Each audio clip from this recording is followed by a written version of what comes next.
as chapter 2 goes on, we understand that we are made in God's image for a purpose. He has specific assignments, duties that he's given us as part of his commands and his covenant to us.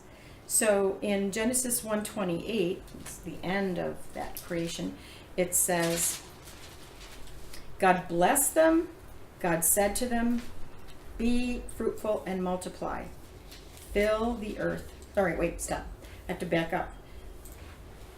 The end of chapter 1 and the beginning of chapter 2 overlap in that the end of chapter 1 you see God created man in his own image. In the image of God he created him. Male and female he created them. So he finishes the creation account by explaining male and female were created. But in 2 he explains how he did that. So Genesis 1:28, we see the specific commands that God gives us out of his covenant. It's to be fruitful and multiply, fill the earth and subdue it, have dominion over all that he had created, the fish, the birds, the animals, over every living thing that moves on earth. So I put it in the terms to prosper, to reproduce, to multiply, and have dominion. Those are the responsibilities, his commands that he's given us in general to steward the earth. Well, he adds more detail to those commands in Genesis chapter 2, looking at verse 16.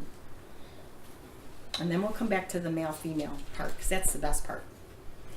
Genesis 2, verse 16. Can someone read that for me? And the Lord God commanded the man, saying, of every tree of the garden you may freely eat, but of the tree of the knowledge of good and evil you shall not eat, for in that day that you eat it, you shall surely die. So there's one general command in the garden that he gives to male and female, and that's eat freely. He says freely. That's important. Eat freely of every tree that's in the garden, except don't eat of the tree of the knowledge of good and evil. So in this state, Adam and Eve were dwelling in the garden, and they were perfect in God's image. They were sinless in God's image. And in fact, as it goes on to say later in that chapter, they were naked and they were not ashamed, because there was nothing they had to feel guilty of, nothing that they were afraid of, nothing they were embarrassed of. They were in God's presence in the garden and fully enjoying all that he had. But there was that one command, don't do this, because God knew, well, if they have this, what's going to happen? They will have this knowledge that would take them to the place of choosing to rebel against him, to disobey. And so God is speaking protection over them.